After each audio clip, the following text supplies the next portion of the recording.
নমস্কার, রিমস রসুয়ে সবাইকে স্বাগত জানাই। আজকে বানাবো সাম্বার। এটা বানানোর জন্য আমি হাফ কাপ অড়হর ডাল ভালো করে ধুয়ে 20 মিনিট ভিজিয়ে রেখেছিলাম। তারপর প্রেসার কুকারের মধ্যে দিয়ে নুন হলুদ দিয়ে 3টে সিটি দিয়ে সিদ্ধ করে নিয়েছি। আর ডালগুলো একেবারে গলে যায়নি, একটু গোটা গোটা রয়েছে।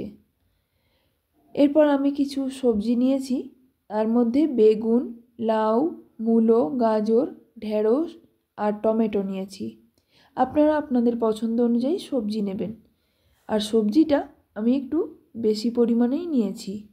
এবার গ্যাসে কড়াই বসিয়ে তাতে 1 টেবিল চামচ মতো তেল গরম করতে দিয়ে তাতে একটা শুকনো লঙ্কা, হাফ চা চামচ সর্ষে আর হাফ চা চামচ জিরে ফোড়ন দিয়ে দিলাম। একটু নাড়াচাড়া করে নিয়ে 1/4 চা চামচ হিং আর 10-12টা কারি পাতা ফোড়ন দিয়ে দিলাম। আবারও কিছুক্ষণ নাড়াচাড়া করে নেওয়ার পর একটা মাঝারি সাইজের পেঁয়াজ কুচি আর 2টো কাঁচা লঙ্কা কুচি দিয়ে দেব। পেঁয়াজটা নেড়ে চেড়ে ভাজতে ভাজতে যখন কালারটা একটু হালকা হয়ে আসবে তখন এর মধ্যে আমি সবজিগুলো দিয়ে দেব। সবজিগুলো দেওয়ার পর অল্প পরিমাণে নুন দিয়ে দেব। এরপর ভালো করে সবজিগুলোকে ভেজে নেব।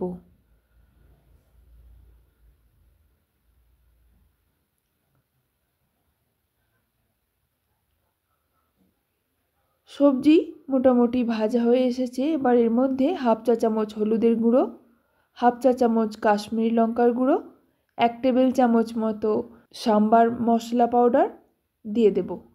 এরপর আরও 5 মিনিট নাড়াচাড়া করে নেব।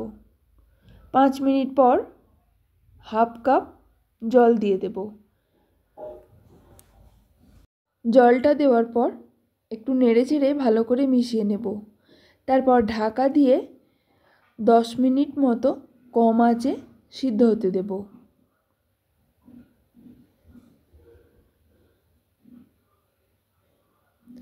10 মিনিট পর ঢাকনাটা খুলে আবারও একটু নাড়াচাড়া করে নিয়ে এর মধ্যে 2 টেবিল চামচ মতো তেঁতুলের কাঠ দিয়ে দেব।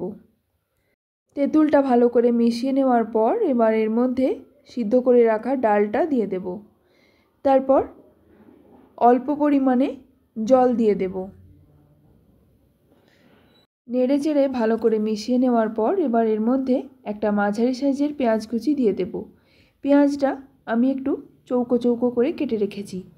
আপনাদের কাছে যদি ছোট সাইজের পেঁয়াজ থাকে তাহলে সেগুলো গোটা গোটা দিতে পারেন। টেস্টটা ব্যালেন্স করার জন্য অল্প পরিমাণে গুড় আর আরও কিছুটা নুন দিয়ে দিলাম। এরপর ভালো করে মিশিয়ে নিয়ে এটাকে ফুটতে দেব। সাম্বার ফুটে উঠেছে। এবার গ্যাসের ফ্লেম বন্ধ করে নামিয়ে নেব। এইভাবে আপনারাও বাড়িতে বানিয়ে নিতে পারেন। রেসিপিটা যদি ভালো লেগে থাকে তাহলে প্লিজ একটা লাইক, শেয়ার আর সাবস্ক্রাইব করে দেবেন। ধন্যবাদ।